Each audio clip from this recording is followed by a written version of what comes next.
Duty officer, you need to come on down here for a unit. Duty officer, go ahead, come back.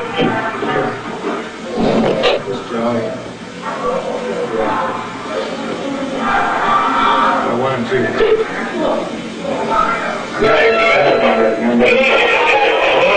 You're turning to 10.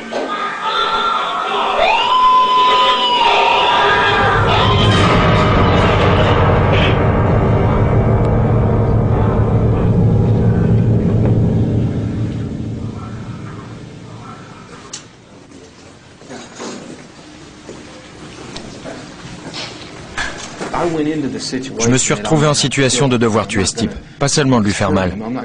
Il ne s'agissait pas de lui donner 2 coups de couteau et de lui dire « ça y est, on y quitte ». La philosophie en prison, c'est « tu me donnes un coup de couteau, je te tue ».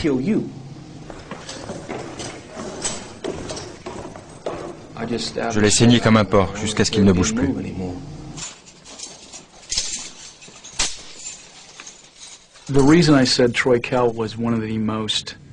Troy Kell est l'un des individus les plus dangereux que j'ai jamais rencontrés. À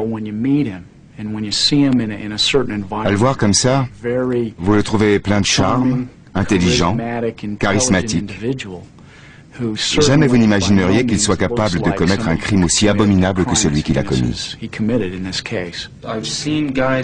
J'ai vu des types hésiter, ne pas prendre au sérieux certaines situations alors que c'était grave. Ensuite, ils se font poignarder ou baiser. Ils se font tuer.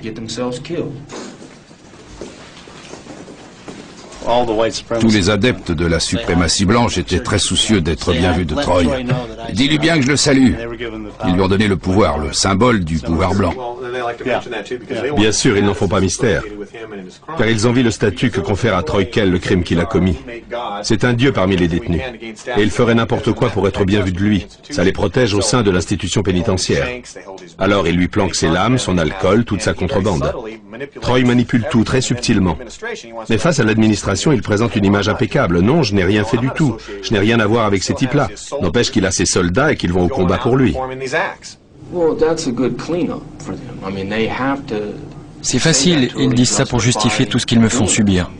Me maintenir au trou, entraver mes mouvements, veiller à ce que je n'ai strictement aucune liberté. Et d'ailleurs, je n'y ai peut-être pas droit. Chacun voit les choses à sa façon. Certaines personnes estiment que vous n'avez droit à rien du tout. Donnez-lui du pain, de l'eau, et mettez-le en cage quelque part. D'accord, pourquoi pas. Et alors ne vous attendez pas à trouver devant vous un gars sympa, souriant, qui vous remercie pour l'eau et le pain que vous lui apportez. C'est à double tranchant. Il vous force à leur lécher le cul.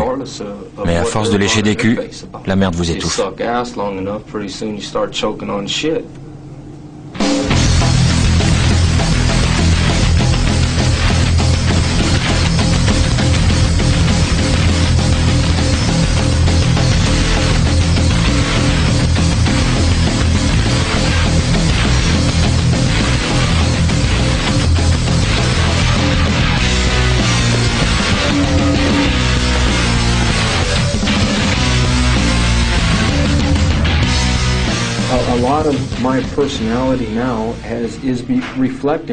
Ma personnalité reflète en grande partie la manière dont j'ai été élevé en prison. Ça vous insensibilise. Il n'y a plus de relations humaines, plus de contact, plus de compréhension, plus rien. Tout est structuré de manière à ce que tout le monde soit une merde. Vous ne respectez personne, comme si ça n'avait aucune importance.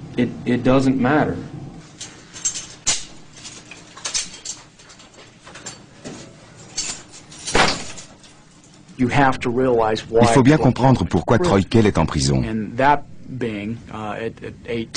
À 18 ans, il concocte un plan avec des amis pour emmener un jeune homme qu'il n'a jamais vu, un certain Cotton Kelly, l'emmener dans le désert et lui tirer 6 coups de pistolet à bout portant en plein visage pour le tuer.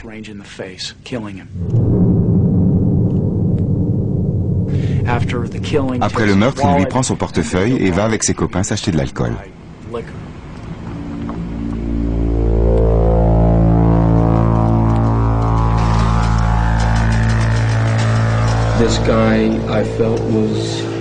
Ce gars, à mon avis, se comportait mal avec une de mes amies. Elle m'a demandé de l'aider et je me suis laissé emporter.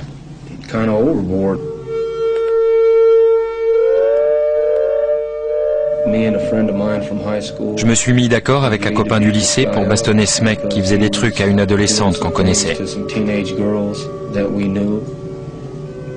Cette fille, c'était comme une sœur pour moi.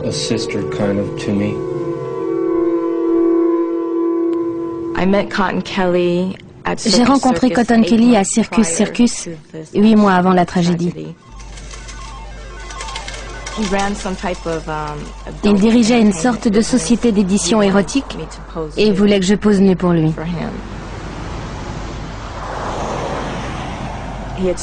Il s'est mis à téléphoner chez moi, à nous harceler en permanence, ma famille et moi. Et du haut de mes 15 ans, j'ai pris une très mauvaise décision. J'ai fait une demande très immature. J'ai demandé à Troy de lui casser la figure pour qu'il me laisse tranquille.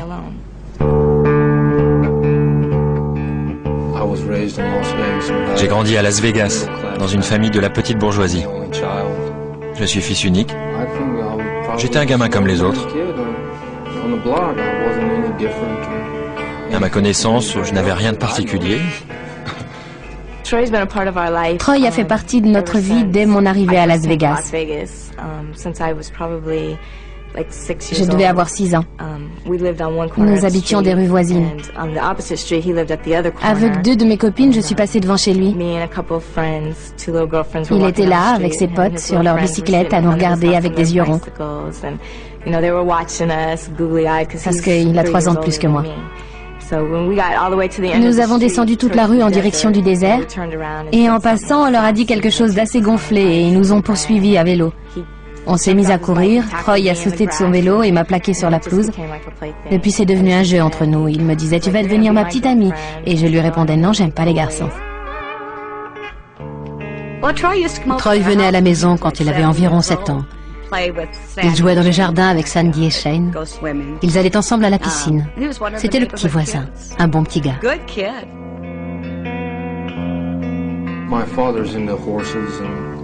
Mon père, son truc, c'est les chevaux. C'est un garçon qui vient de la campagne. On avait des chevaux et tout ça. On attendait de moi que je réussisse. Les gens de ma famille, ce sont des battants. Ce ne sont pas des losers. Son père était très sévère. Je me souviens pour son anniversaire, celui de ses 13 ans, je crois. Je devais en avoir 10. J'ai pris ma bicyclette pour aller au centre commercial, lui acheter un sweatshirt. Et il a dû escalader en secret le mur du jardin pour venir chercher son cadeau, parce que son père l'avait privé de sortie. Il était toujours privé de sortie. Et pour rien du tout. Son père devait être très dur avec lui, très brutal. Quant à sa mère, on ne la voyait jamais. Je sais qu'ils étaient séparés, mais je ne crois pas que sa mère venait souvent. Je ne sais pas si c'est à cause de son père ou quoi, mais il me considérait un peu comme une mère. Il m'a toujours envoyé des fleurs, et il continue à le faire pour la fête des mères.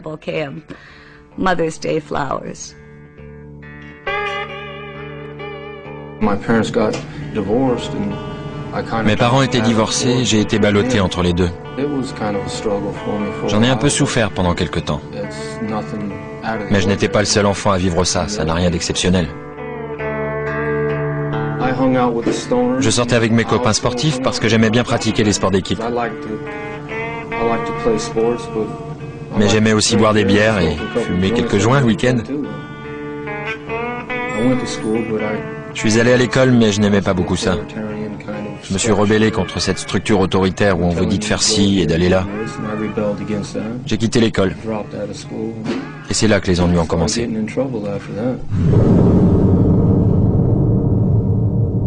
The story goes like this. Shaw and 2 of her friends allegedly lure the Canadian man out here to the desert. We're north of the city. Shaw then allegedly gets out of her car, goes to the bathroom, and on the way back, falls down. Il m'avait dit de faire semblant d'avoir mal à la jambe. Je suppose que c'était un plan qu'ils avaient mis au point. The Canadian man got out of the car to help Shaw. Il m'a prise par le bras pour m'aider à me relever et c'est là que le premier coup de feu est parti.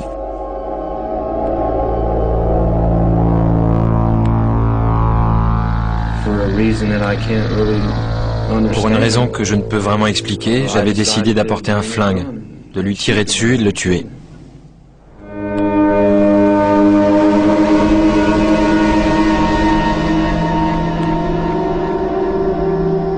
Je n'ai pas pu dormir cette nuit-là. Vous avez songé à vous enfuir? Oui, bien sûr. Pourquoi vous ne l'avez pas fait? Je ne sais pas. Je n'avais nulle part où aller. Je ne pouvais pas passer ma vie à fuir.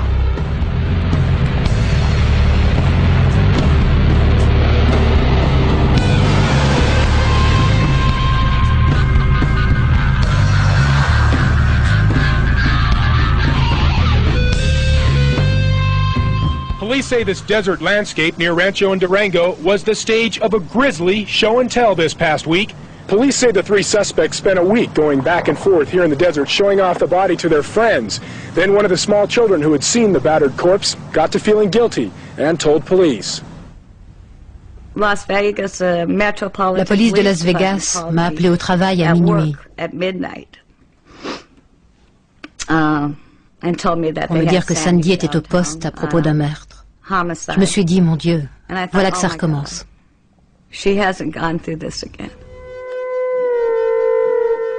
À 13 ans, alors que je passais la soirée chez une amie, son beau-père est subitement devenu fou de jalousie. Il a tué sa mère, les deux amis de sa mère et s'est suicidé. Ça a bouleversé ma vie.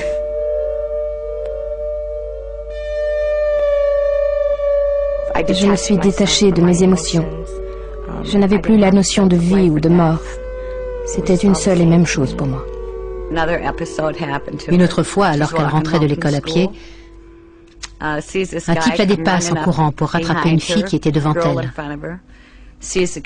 Et elle le voit tirer une balle dans la nuque de la fille. Ça faisait le deuxième meurtre auquel elle assistait. Moi, j'ai 48 ans. Je n'ai jamais vu personne se faire tuer. Quelle était la probabilité?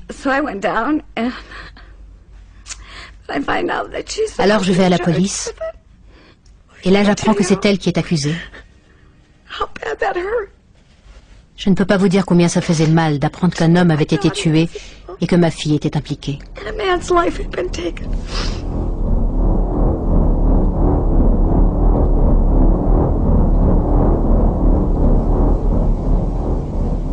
On a appelé ça le meurtre des vantards. Exact. Pourquoi ce nom? La fille était au collège à l'époque. Pas moi, j'avais déjà quitté l'école. Elle avait des copines de classe qui connaissaient l'homme en question. Mais vous savez comment sont les jeunes. Elles se vantent de ce qui est arrivé. Tu te souviens de ce mec? Eh bien, il est mort dans le désert. Les autres ne la croient pas, alors elle a décidé de les emmener là-bas pour leur montrer. Et c'est comme ça que ça a mal tourné. Le lendemain du soir où Cotton s'est fait tuer, je me suis levée pour aller à l'école. Je ne savais plus si c'était arrivé pour de vrai ou non. Je n'en étais plus sûre. Alors je suis retournée sur les lieux du crime et je l'ai vu sur le bord de la route.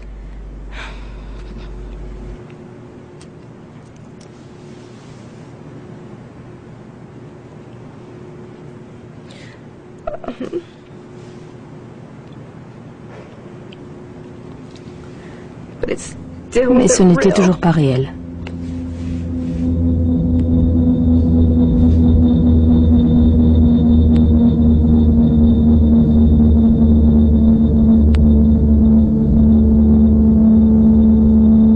Sandy Shaw testified in her own defense today, staring only at her attorney. Shaw explained how last September, she and two older boys drove into the desert with a Canadian man. After the first shot, Cotton Road and hit the ground. We there was another shot. And then they yelled, "Get him now, Troy, get him now." And at the same time that was being said, there was 2 more shots. What did you do? There was nothing I could do. It was all behind. Everything was behind me. I was on the ground. It was all behind me. What did you do? I was screaming. Au procès, on a dit aux jurés de ne pas se laisser impressionner par mon air angélique, que je n'étais en fait qu'une meurtrière qui avait agi de sang-froid.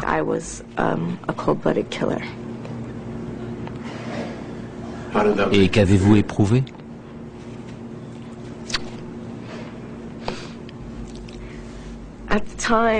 À l'époque, je n'éprouvais rien.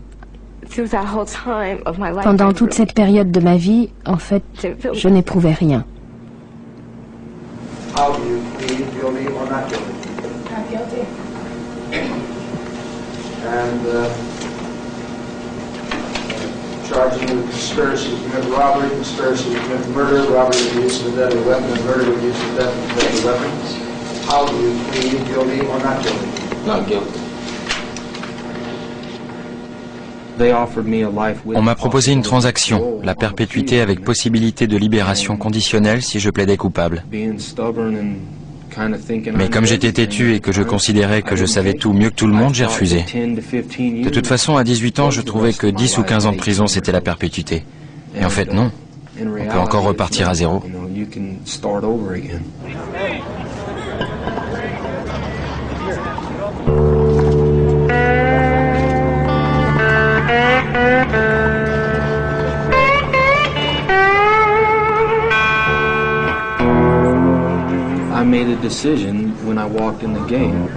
Quand j'ai franchi la porte de la prison, j'ai décidé que j'y entrais en homme et que j'allais y vivre en homme. Je n'allais pas me plier à toutes sortes de choses auxquelles il faut se plier pour survivre en prison.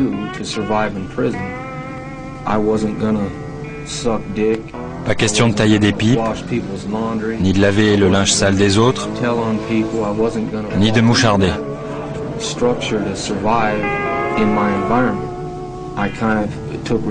J'ai assumé mes responsabilités. Je m'étais mis dans ce pétrin, à moi de me débrouiller.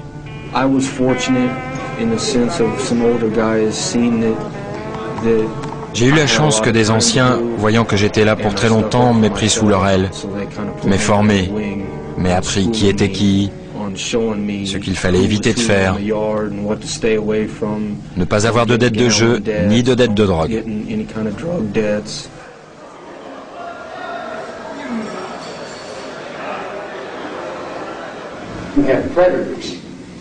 Il y a des prédateurs homosexuels, des racketteurs et tout le tremblement.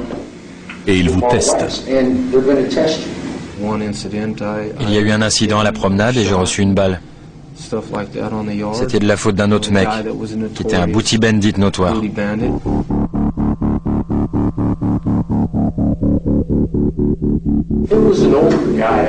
C'était un noir bien plus vieux que lui. J'arrive même plus à me rappeler son nom. Un prédateur homosexuel. J'avais 19 ans et ce type frisait la cinquantaine. On était à la promenade et j'ai compris, si tu veux qu'on te respecte, va falloir te faire respecter. Et j'ai dû m'assurer que ce serait le cas. Et pour ça, il fallait se battre.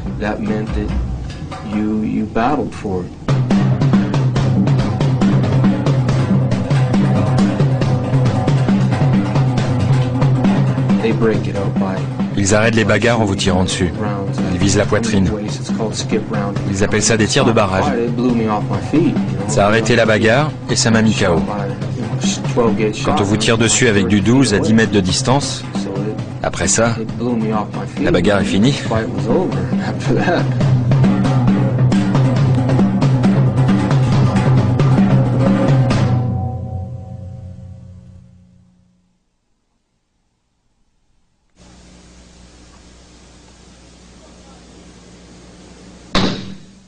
Je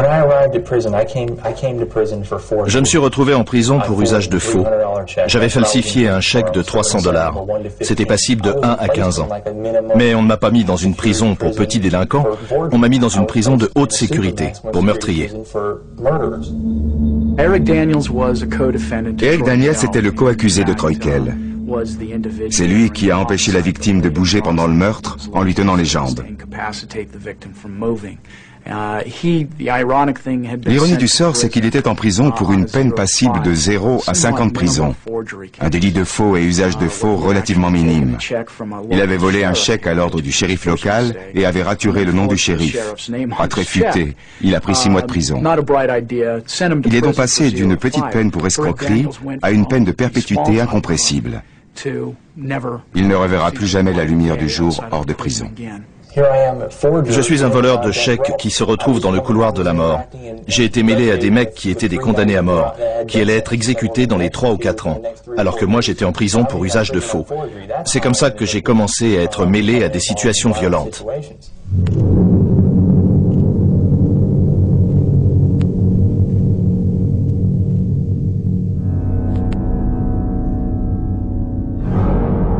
La seule issue que j'entrevoyais pour me soulager, c'était de me déchaîner contre l'autorité. C'est comme ça que j'ai été impliqué dans la mutinerie.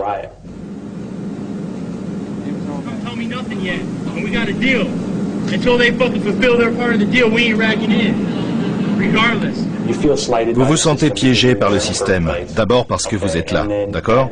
Ensuite, ça devient de la colère, puis cette colère vire à la rancune, puis à l'aigreur absolue. Sorry, guys.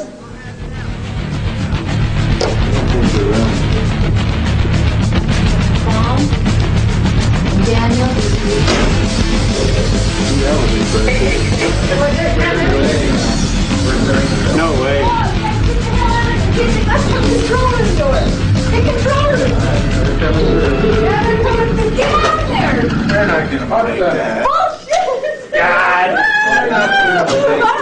Attention, all inmates in Cedar Section 1. Return to your cells now, or extreme force will be used against you. Return to your cells now and lock up, or force will be used against you. They're going to break the door. Yeah, they are. No. The caps are coming off. They're going to take the door here. Okay, now what are they going to do? Cell door has been breached. SWAT. Can you guys get out there? Echo 102. Echo 102, Sally Ford section door has been breached. Et vous commencez à vous dire que le surveillant qui vous empêche de sortir de là, celui qui vous apporte à manger tous les jours, c'est le diable. La première chose qui vient à l'esprit, c'est « Vas-y, défonce-toi, fais quelque chose de violent ».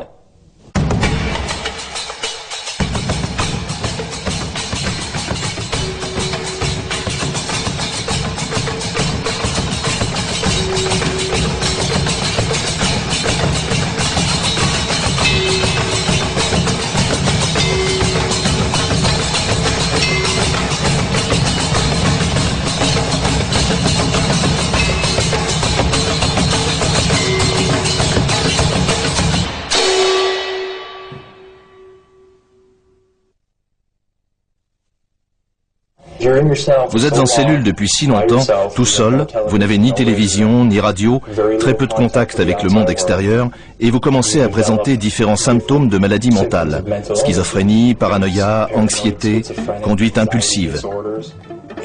Et comme on n'a strictement rien à faire de toute la journée, moi j'ai médité sur la manière de me venger de l'administration pénitentiaire. J'ai jeté de l'urine et des excréments à la figure de la surveillante, car je ne pouvais rien lui faire d'autre. Je ne pouvais pas la frapper. Elle était hors de portée. Donc, faute de mieux, c'était ce qu'il me restait à faire. Ça a été le pied absolu de la voir s'enfuir en hurlant à mort, avec des excréments plein les cheveux et la figure.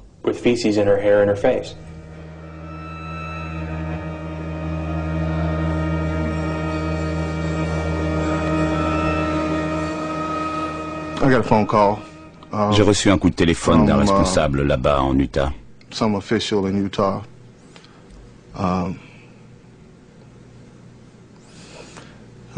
me souviens plus de son nom. Il m'a simplement dit que mon frère avait été agressé par un co-détenu et qu'il était mort.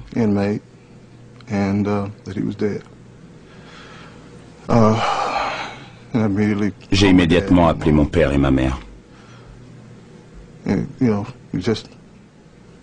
On n'arrive tout simplement pas à croire que...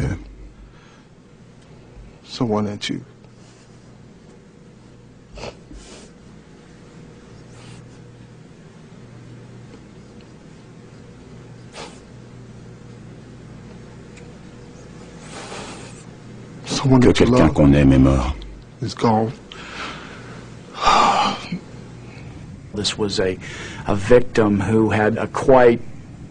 La victime avait un passé chargé en Arkansas.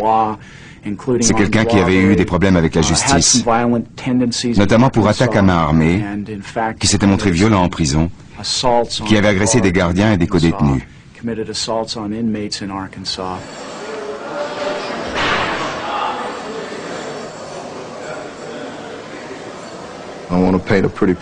Je ne veux pas présenter mon frère comme un saint, car ce n'en était pas un.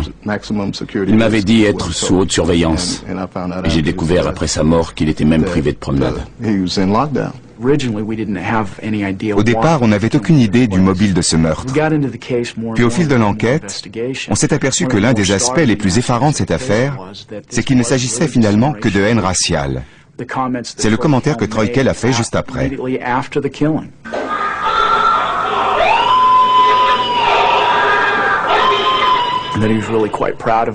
Il était fier de lui à l'idée que ce noir ne serait plus là, qu'il ne pourrait plus faire certaines remarques sur les femmes blanches. Il avait l'air très fier de lui. Qu'il y ait, grâce à lui, un Afro-Américain de moins sur Terre, c'était quelque chose de bien. Je me considère comme séparatiste. Je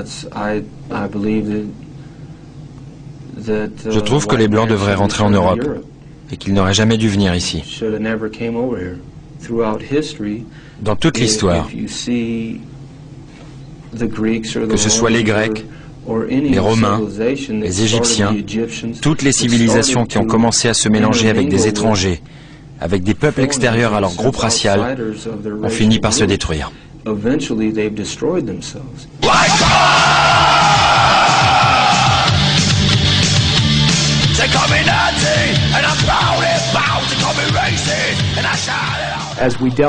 En creusant un peu, on s'est vite aperçu que Troy Kell avait de très fortes convictions liées à la suprématie blanche. Les partisans de la suprématie blanche forment le groupe, on pourrait même dire le gang, qui a certainement le plus d'adeptes et le plus d'impact dans notre prison. La prison a tendance à pousser quelqu'un d'influençable, comme je l'étais étant jeune, à s'identifier à un groupe, à une certaine idéologie. C'est ce que j'ai trouvé dans le mouvement séparatiste blanc. Je m'y suis senti à ma place. J'ai senti que j'avais gravi une montagne, que j'avais planté mon drapeau et que j'étais chez moi. C'est de la peur. La peur d'apprendre à connaître une autre race. On préfère garder ses distances.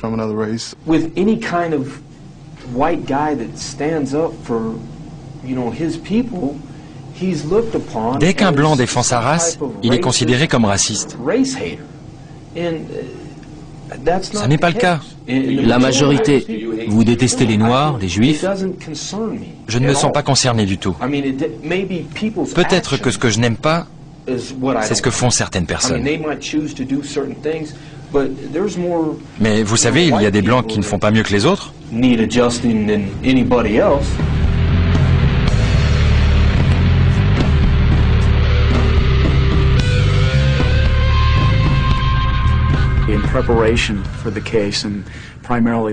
Pour préparer mon réquisitoire, je suis allé dans le Nevada où Troy avait été incarcéré pendant des années. Et à ce moment-là, nous avons trouvé une lettre. Une lettre que Troy Kell avait écrite 10 ou 15 jours avant le meurtre qu'il a commis ici, dans l'Utah. Il écrivait à des amis détenus partisans de la suprématie blanche dans le Nevada. Et dans cette lettre, il évoquait, et en fait il prophétisait, le fait qu'il allait commettre ce crime en Utah. Pour citer ses propres termes, il parlait de cette tête de singe merdeuse qu'il avait insultée. Une tête de singe merdeuse à qui il allait régler son compte. Et ça allait faire mal. C'est une lutte de pouvoir avec des connotations raciales. La question raciale servait à justifier la lutte de pouvoir. Le pouvoir de décider de ce qu'on fait, décider pour la télé, le bac à glace, comment un tel vit avec tel autre, des choses comme ça, des choses qui se passent en prison. La question raciale n'est qu'une conséquence secondaire. Au départ, il est question de cupidité, de profit, d'autorité, comme toujours. J'ai eu avec lui une confrontation verbale à propos d'une bagarre entre deux autres personnes.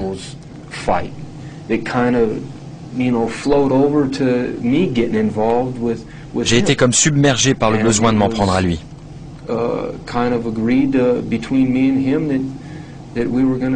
Et il était clair entre lui et moi qu'on allait régler ça à la première occasion.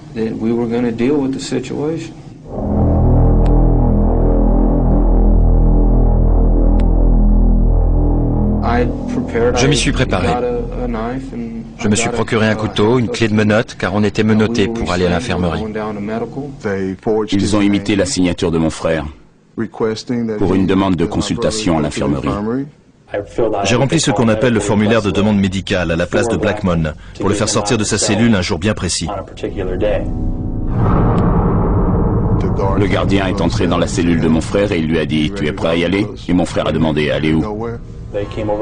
On est venu me dire dans ma cellule « Daniels, tu vas à l'infirmerie aujourd'hui. » Et j'ai su que c'était le jour J. Il arborait les couleurs de son groupe, il avait mis son bandana. Quand il est arrivé à l'infirmerie, Troy Kell, Eric Daniels et un autre détenu étaient là aussi. Avant que j'ai pu dire ouf, Blackmon s'est mis à courir vers moi. Et c'était parti.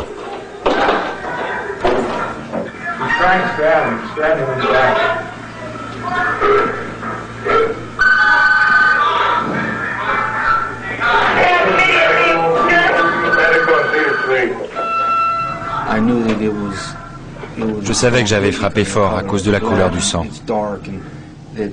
Quand le sang est foncé, c'est qu'on a touché une artère ou une veine ou quelque chose comme ça.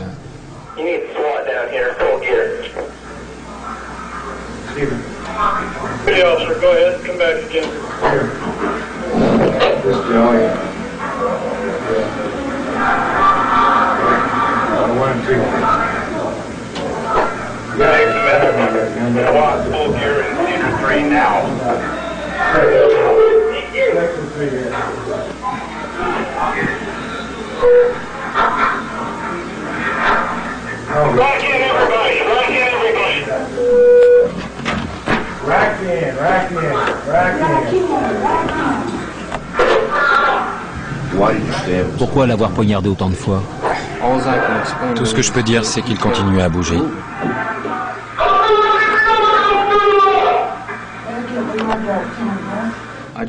Je l'ai saigné comme un porc jusqu'à ce qu'il ne bouge plus. Et finalement, j'avais poignardé un homme à mort.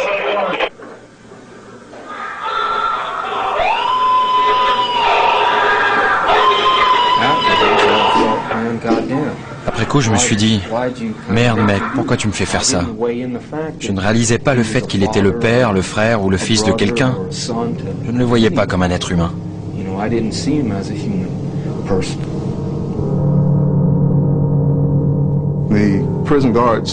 Les gardiens ont vu ce qui se passait.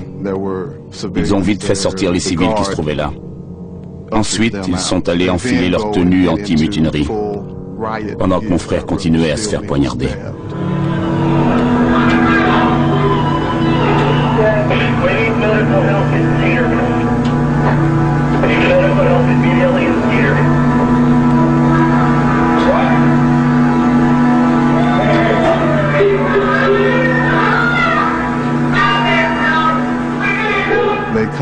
Ils arrivent, ils saisissent Kell et l'autre type, et mon frère est en train d'agoniser. Trop de temps s'est écoulé.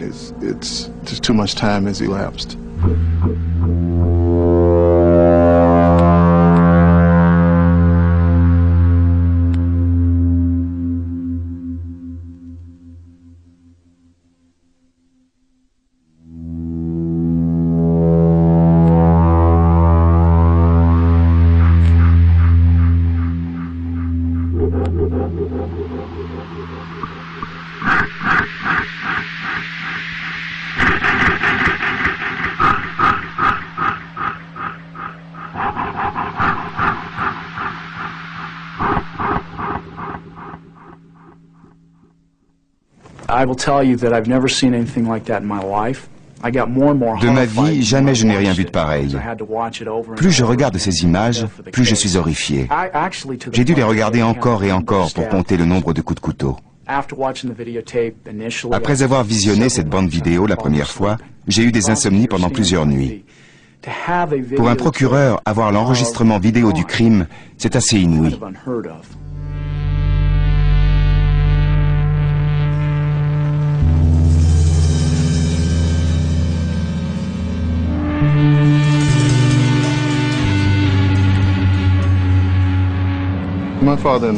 Mon père et moi, nous sommes allés en Utah pour une seule raison.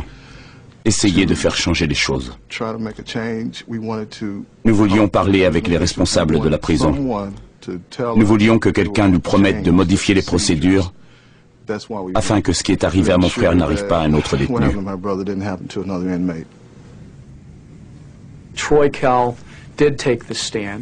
À son procès, Troy Kell s'est montré très éloquent, très intelligent. Il a réussi à jouer sur l'émotion, une émotion qui semblait authentique. Il s'est adressé à la famille de la victime, venue d'Arkansas. À la barre des témoins, il a demandé s'il pourrait parler à mon père et à moi quand il aurait fini de témoigner, face à face, pour se parler d'homme à homme.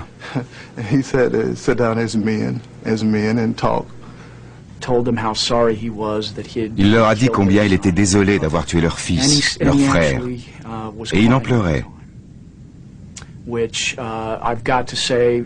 En tant que procureur, je dois dire que c'est une des interventions les plus remarquables que j'ai pu voir de la part d'un accusé pendant son procès. Je crois qu'il y avait dans le jury 8 femmes et 4 hommes. Je les regardais pendant qu'ils s'exprimaient, et certaines de ces femmes pleuraient.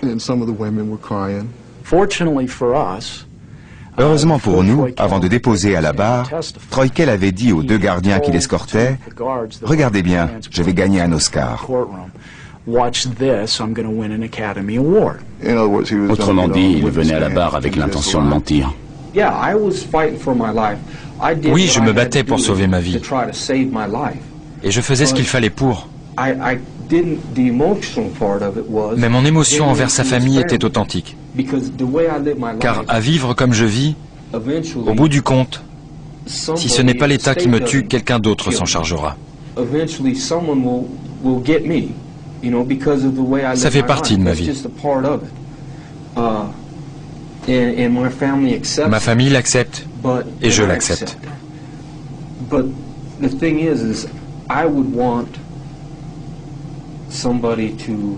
Mais je voudrais quand même qu'on fasse preuve vis-à-vis de mon père du respect auquel j'estime qu'il a droit.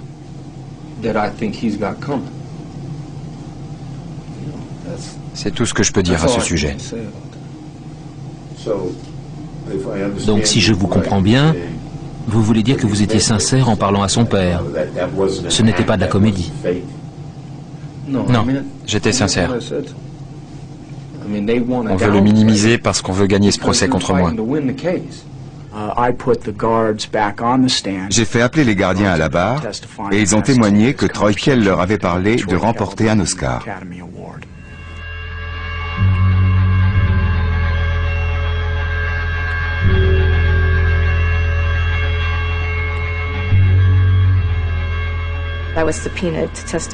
J'ai été citée à comparaître dans ce procès. J'aurais préféré qu'il agisse différemment, mais je ne peux pas le juger pour ce qu'il a fait. Je ne suis pas d'accord avec ce qu'il a fait. Je n'aime pas ce qu'il a fait. Mais je ne peux pas le juger car je ne vis pas comme il vit. Je ne suis pas dans sa peau et je ne ressens pas ce qu'il ressent.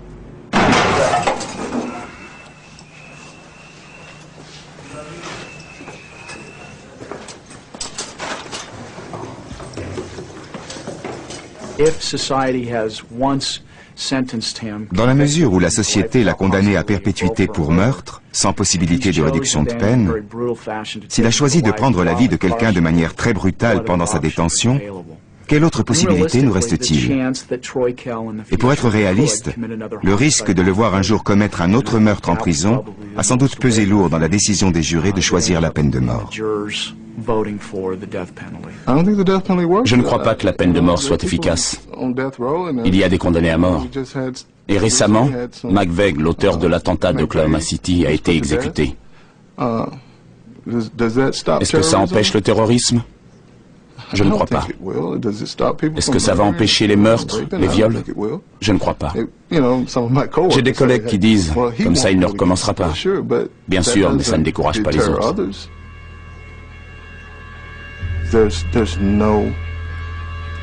Il n'y a pas de punition sur Terre qui ressemble, de près ou de loin, à ce que Troy Kell va endurer quand il sera face à Dieu. C'est ma conviction.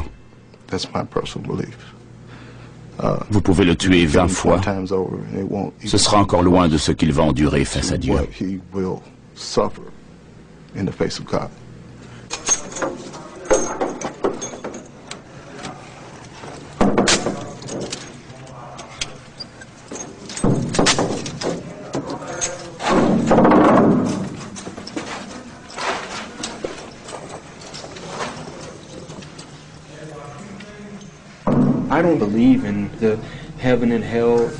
Je ne crois pas à ces trucs sur le paradis et l'enfer.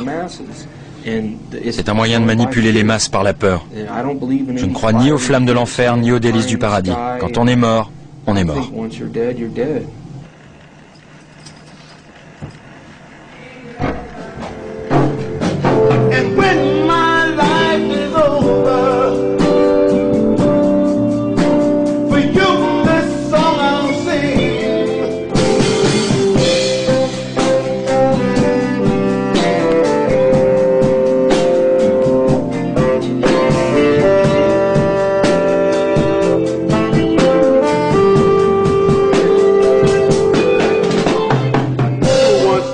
Eric commence à jouer, à la reprise, c'est là que tout le groupe redémarre. D'accord? On essaie.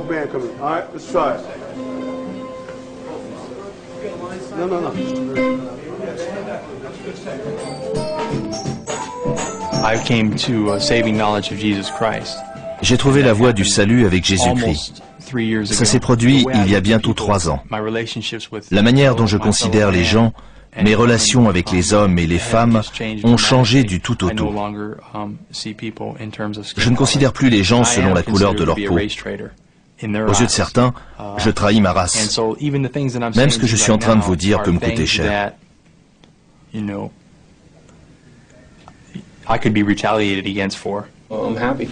Je suis content pour lui. J'espère qu'il va pouvoir réorienter son existence. Je suis désolé d'avoir foutu sa vie en l'air.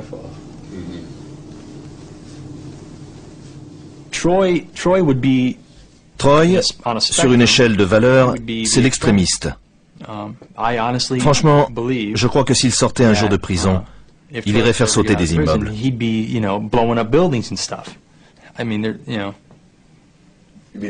Comme Tim McVeigh? Oui, oui. Et franchement, si on m'avait laissé sortir de prison, moi aussi j'étais sur cette voie d'autodestruction.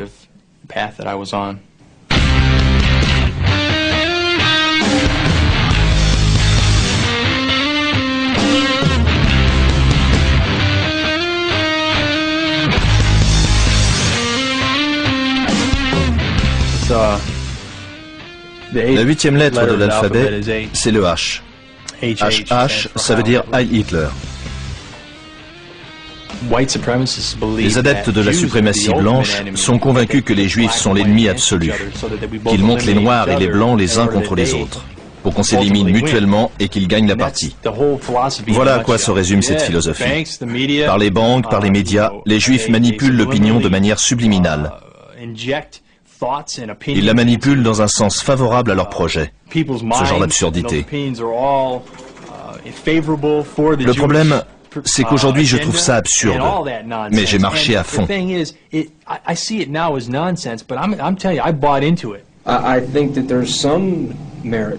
pense que c'est une idée assez intéressante.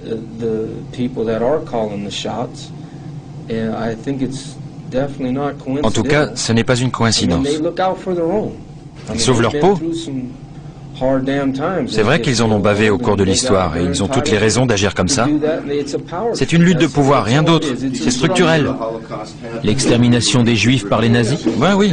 Selon vous, ça a existé? Les révisionnistes disent que c'est une calomnie contre le Troisième Reich. Ça n'a pas eu l'ampleur qu'on prétend. Il n'y en a pas de preuves, les chiffres ne correspondent pas. Oui, je crois que ça s'est produit, que c'était la guerre, et qu'Hitler les avait prévenus de ses intentions 10 ans avant de commencer. Vous savez, la traque et l'extermination, ça fait partie des conquêtes. Ça se passe comme ça, et c'est comme ça que ça s'est passé. Les nations se sont construites par la force.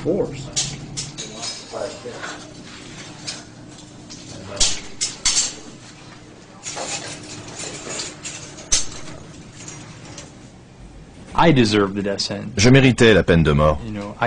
Or, je n'ai pas été condamné à mort. Je crois que Dieu a intercédé pour ma vie, au moins dans l'esprit de 2 des jurés. Et je n'ai pas été condamné à mort. Je le méritais, mais on m'en a fait grâce, pas à Troy.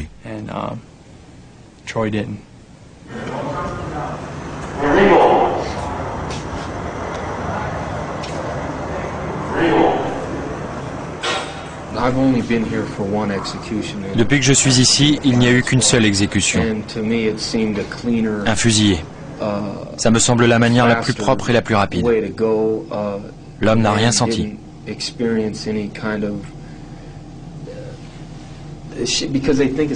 Eux, ils voient ça comme un acte médical. Je ne suis pas d'accord. La peine de mort ne me pose pas de problème. Dans la mesure où c'est la sanction prévue, très bien. Mais quand on essaie d'en faire un acte médical comme une opération, non. Montrez-la pour ce qu'elle est. Vous tuez un mec, quelle que soit la justification. Nous pouvons tous justifier nos actions d'une manière ou d'une autre. Le fait est que vous tuez un type. Alors montrez-le comme tel. On devrait faire ça sur la place publique, que chacun sache exactement ce qui se passe.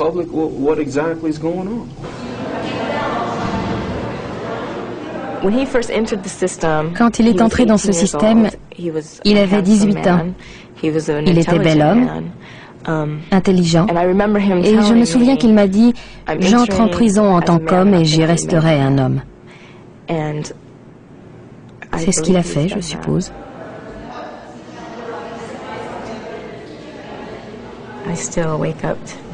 Aujourd'hui encore, quand je me réveille, je n'en reviens pas d'être en prison. Ma vie s'est résumée à ça. J'ai passé plus de la moitié de ma vie en prison. C'est dur. Et parfois, je me demande si un jour je passerai mon permis, si j'irai m'acheter des meubles pour ma maison.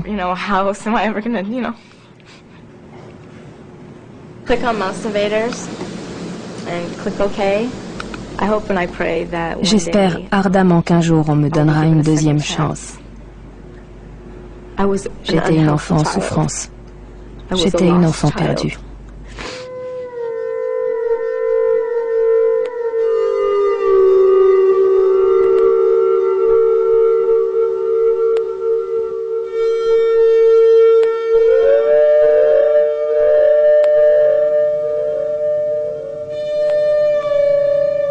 Combien de temps pensez-vous qu'il vous reste à vivre? Je ne sais pas. Je ne peux pas répondre à cette question. Vraiment, je ne sais pas.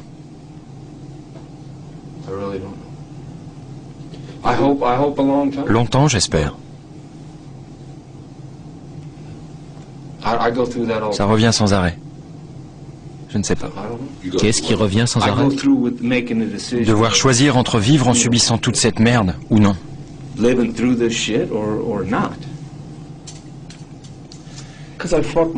J'ai foutu ma vie en l'air. J'ai la haine depuis que j'ai 18 ans.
If this is the way my brain sings, if this is the way it ends.